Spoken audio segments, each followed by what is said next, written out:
Have you talked to the people who run the biggest AI companies about this recently? I haven't talked to Larry Page in a few years because he got very upset with me about OpenAI. So when OpenAI was created, it did shift things into from a unipolar world where Google and DeepMind controlled, like I said, 3/4 of all the AI talent, to where there's now sort of bipolar world, or OpenAI and Google DeepMind, and they're and now weirdly, it seems OpenAI is maybe ahead. So I have had conversations with the OpenAI team, Sam Altman. I haven't talked to Larry Page because he doesn't want to talk to me anymore for a few years. Can I ask you just about, since you've been around a lot of this, the thinking? So why would anyone not be a speciest, be human-centered in his thinking about technology? Like, what's the thinking there? I think what he's trying to say is that, if I were to guess, that all consciousness should be treated equally, and whether that is digital or biological. And you disagree? I disagree, yeah. Especially if the digital consciousness, or whatever you want to call it, digital intelligence, decides to curtail the really need to put a lot of attention into ensuring that the things that get created and promoted are that we're dealing with real people, not with a million ChatGPTs pretending to be people. Exactly. Do you think, speaking of social media, you bought Twitter famously, you've got a lot of other businesses and a lot going on. Yes. You said you bought it because you believe in speech, free speech. You've had a lot of hassle since you bought it. In retrospect, was it worth buying it? I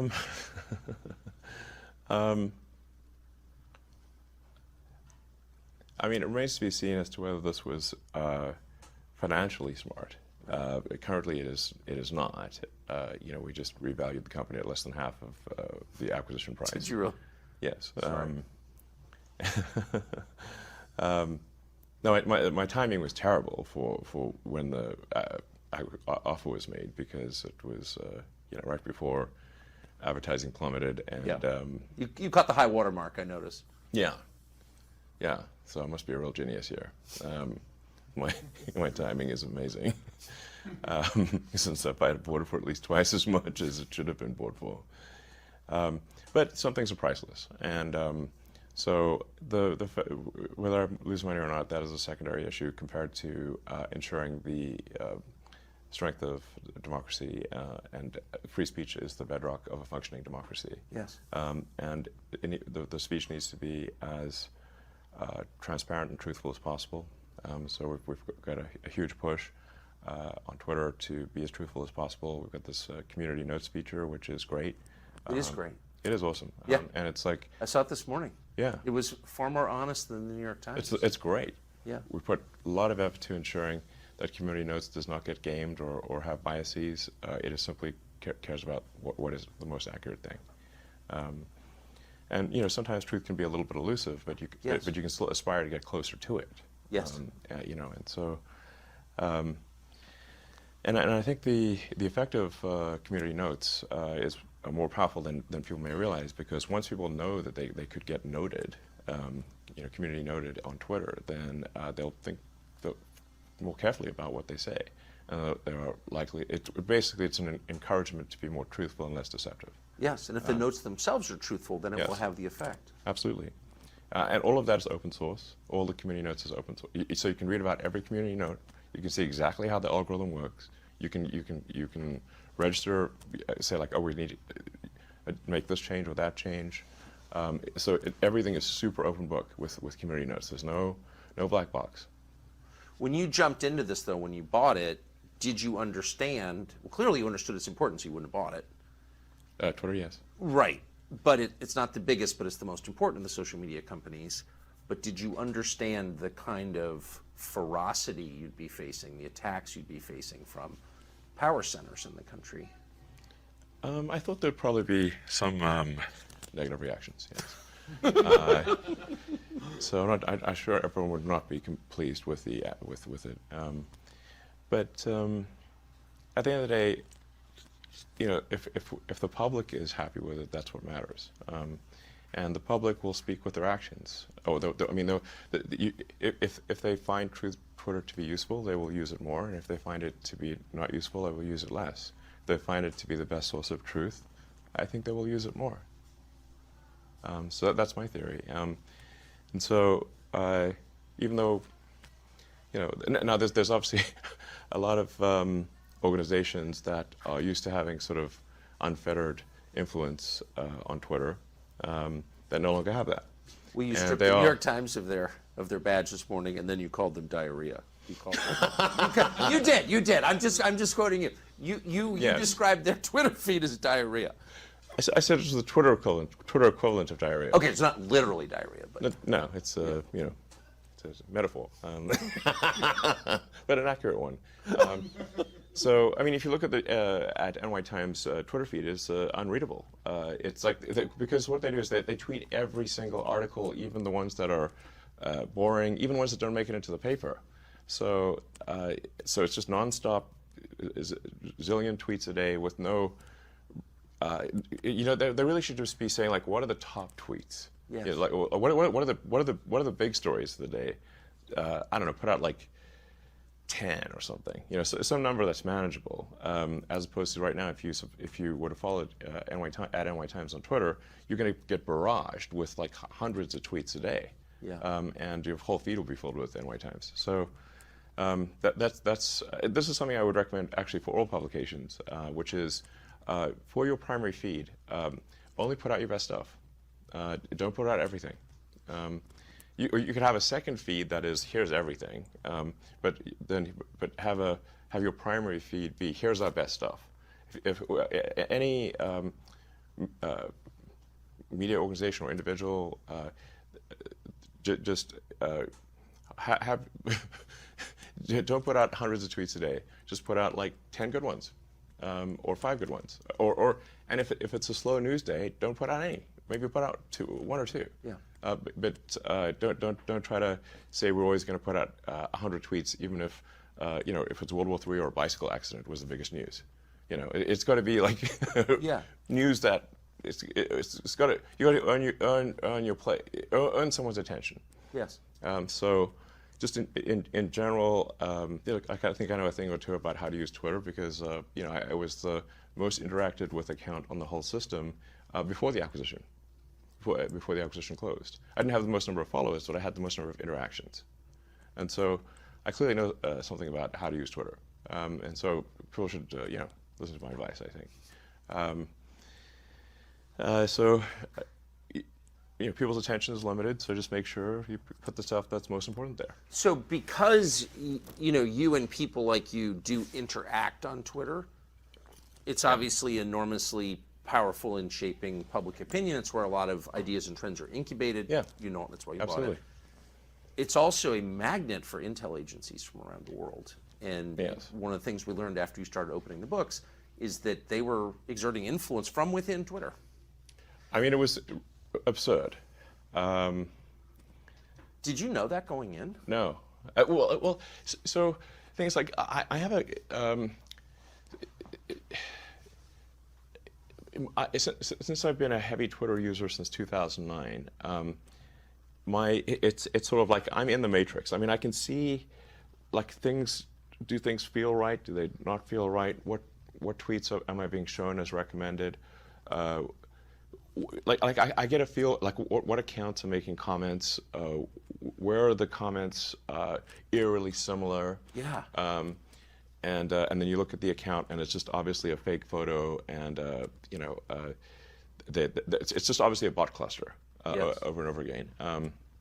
So this is actually so I started to get like just more and more uneasy about the Twitter situation, and my initial goal was actually not to acquire Twitter. I mean the actual sequence of events was that I was looking at I held a Twitter poll to say, like, should I sell some of my Tesla stock? Because I was getting, a couple of years ago, I was getting attacked a lot for, like, allegedly not paying taxes. Now I've actually paid a tremendous amount of taxes. Now, there was one year I didn't pay taxes because I had overpaid taxes in the prior year. and when they had that, like, IRS leak BS, they knew that I had overpaid taxes in the prior year. But they said, oh, Elon Musk didn't pay taxes in 2017 or whatever it was. And I was like, but you know that the reason I didn't pay taxes is because I overpaid the prior year. You didn't mention that. So that was deceptive. Anyway, so but Elizabeth Warrens of the world and Bernie Sanders, like, saying, oh, I'm not selling stock and I'm not paying taxes,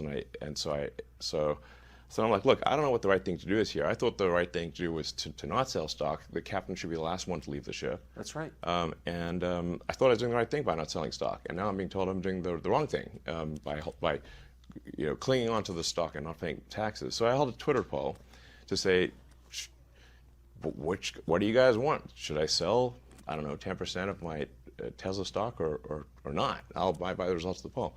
And that's like 60% of people said, yeah, you should sell 10%. So I did. So then I had a bunch of cash, and I'm like, what should I do with this? At the time, the Federal Reserve rates were super low, so it's just like sitting in the, I guess your checking account? Well, in the T-bill account, Yeah. Money market account, whatever. The whole banking thing is a whole separate subject. I know it's a little thing or two about finance.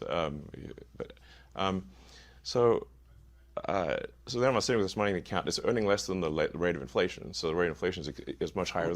So we got high inflation. I'm earning peanuts in the money market account. Well, this is dumb. I'm getting like minus. Yeah, it's just evaporating. Yeah, I'm getting minus like 6 or 7% return here, maybe worse. And so then, well, it's like, what stock should I buy? And I believe in buying stocks of companies where you use the product.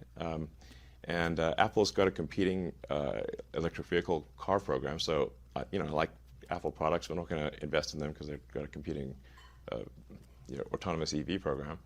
And so what's the other product that I use a lot? Oh, Twitter. Okay, so I'll, put the money in Twitter. It's better than just having it earn, negative 6% inflation situation. So I bought a bunch of Twitter stock. Not, like I said, not with the intent of buying the company. Just it's better than keeping it in a money market account. Do you remember how much you bought? I think it was like 8% or something of the company. I'm talking to some of the board members, and then they said, "Hey, well, do you want to join the board?" So I was like, "Well, I really don't want to be on boards, but because it's boring, and I have a lot of things to do. But I do care about the direction of Twitter, so I'll consider being on the board." And I thought about it for about a week or so. And then based on the conversations that I was having with the management team and the board, I came to the conclusion, rightly or wrongly, that that if I joined the board, they would not listen to me. So then I'm like, okay. Then I would just be a quisling. I don't want to be some sort of just, go along for the ride quisling situation. And if a collaborator, effectively. Right. So, and it really felt like, I was starting to feel like, wait a second, like it's weird. Something's not right in this. Something's wrong in the state of Denmark here. Something feels wrong about the platform. It seemed to be just drifting in a. I couldn't place it exactly. Just it felt like it was drifting in a bad direction. So then I was like, and my conversations with the board and management seemed to confirm my intuition about that. So then I was like, okay. But basically, I was convinced these guys do not care about fixing Twitter, and I had a bad feeling about where I was headed based on the conversations I had with them. So then I was like, you know what, I'll try acquiring it and see if acquiring it is possible. Now I didn't have enough cash to acquire it, so I would need support from others, from some of the existing investors. I would also need like a lot of debt, and so it wasn't clear to me whether an acquisition would succeed, but I thought I would try. And ultimately, it did succeed. So anyway, here we are. But when you got there and all of a sudden you own it and all the data on the servers belongs to you. And Well, it belongs to the people in my view, but yes. But you can see what it is, and you can see Yes. what they've been doing, and you can see who's been working there. You were shocked to find out that various intel agencies were affecting its operations? The degree to which various government agencies were effectively had full access to everything that was going on Twitter blew my mind. I was not aware of that. Would that include people's DMs? Yes. Yes, because the DMs are not encrypted. So one of the things that we're about to release is the ability to encrypt your DMs. That's pretty heavy duty, though, because a lot of well-known people, reporters talking to their sources, government officials, the richest people in the world, Sure. they're DMing each other. And the assumption, obviously it was incorrect, but was that that's private, but that was being read by various governments? Yeah, that seems to be, yes. It's scary. Yes, it is. Like I said, we're moving to have the DMs be optionally encrypted. I mean, there's like a lot of DM conversations which are, just chatting with friends. It's not important. Of course. That's hopefully coming out later this month, but no later than next month, is the ability to toggle encryption on or off. So if you are in a conversation you think is sensitive, you can just toggle encryption on, and then no one at Twitter can see what you're talking about. They could put a gun to my head, and I couldn't tell. I couldn't. That's sort of the gun to the head test. If somebody puts a gun to my head, and can I still not see your DMs? That's the acid test. Yes. And that's how it should be if you want your. Have you had complaints from various governments about doing this? I haven't had direct complaints to me. I've had sort of like some indirect complaints. I think people are a little concerned about complaining to me directly in case I tweet about it.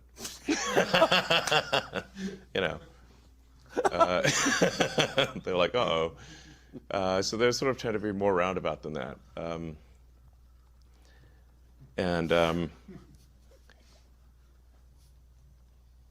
I mean, if I got something that was unconstitutional from the U.S. government, I would say, my reply would be to send them a copy of the First Amendment and just say, like, what part of this are we getting wrong? You have a lot of government contracts. What part of this are we getting wrong? Please tell me. I mean, it's no, I'm just saying, but you're kind of exposed in your other businesses. So this is, just in case our viewers aren't following this, you're not just like a journalist taking a stand on behalf of the First Amendment. You're a guy with big government contracts giving the finger to the government in some way. No, well, am I giving the finger to the government? I think that there, I'm not someone who thinks that, the government is just sort of evil. Right. It's a large bureaucracy. There are people in government who are human beings, and they're people with good motivations, occasionally bad motivations. With rare exception, the people that I know in government have good motivations and just want to get their job done, and they actually believe in the Constitution, and so I think my opinion is actually most people in the government are good. That's heartening to hear. Yeah, it's rare for me to find someone in the government who I think is perhaps not good, but at the highest level of the agencies, there are political appointees, as you know, and the political appointees will have a political agenda, and so they, at the highest levels of the various government agencies, there is the ability to put a sort of a political thumb on the scale, even if the people operating the agencies don't agree with that. So that's something to be concerned about. I'd say I'd be more concerned about political appointees, I think, than the sort of people, the career people. That's been my experience, at least. Do you think Twitter will be as central to this presidential campaign as it was in the last several? I think it will play a significant role in elections, not just domestically, but internationally. So the goal of new Twitter is to be as fair and even-handed as possible. So not favoring any political ideology, but just being fair at all. Why doesn't Facebook do this? I know that Zuckerberg has said, and I take him at face value, that he, I do actually in this way, that he is a kind of old-fashioned liberal who doesn't like to censor. He has, but he, like, why wouldn't a company like that take the stand that you have taken, which is pretty rooted in American traditional political custom, for free speech?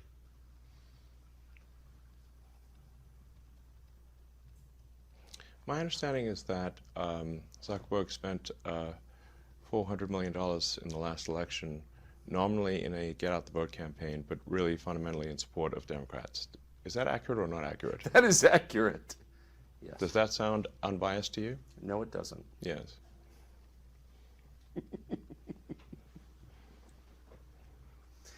So you don't see hope that Facebook will approach this as a non-aligned arbiter? I'm unaware of evidence that suggests that path.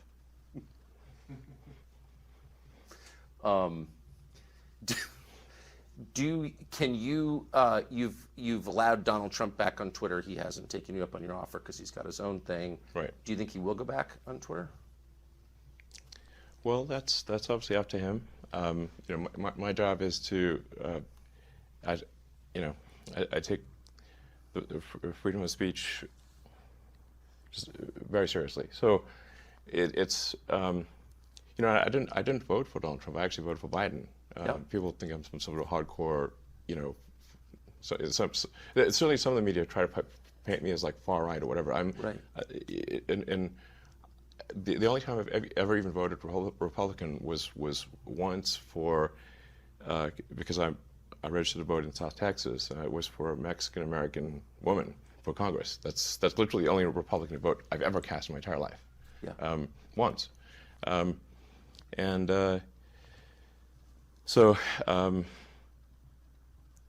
Not saying I'm a huge fan of Biden, because I would think that would probably be inaccurate.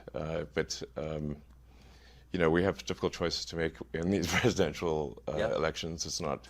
I would prefer, frankly, that we put someone, just a normal person, as president, a normal person with common sense, and whose values are smack in the middle of the country.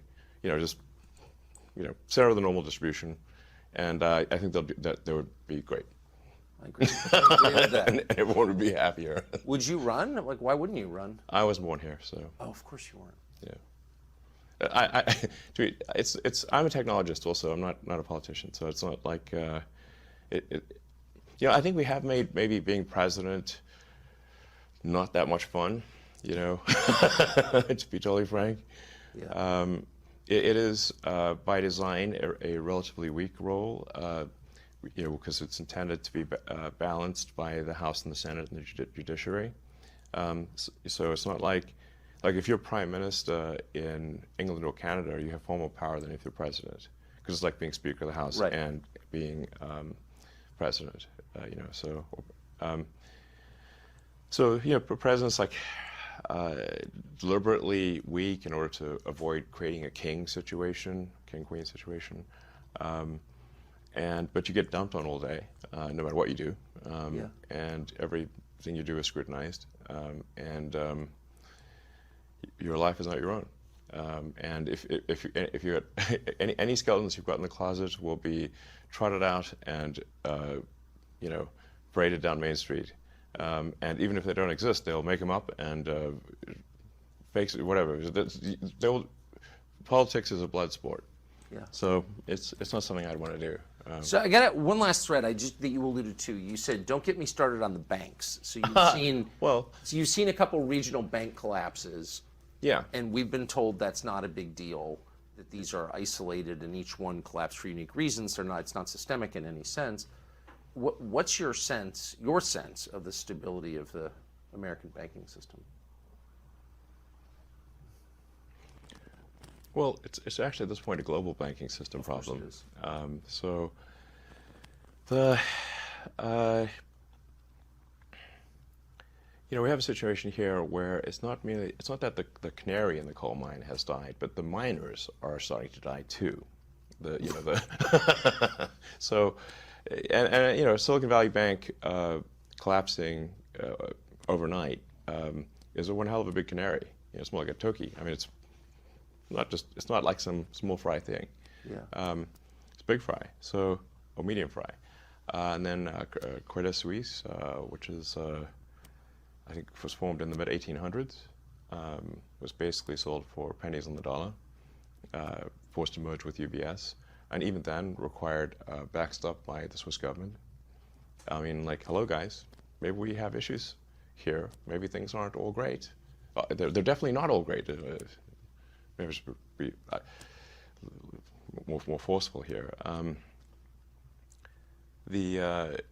think that there is a serious danger with the global banking system.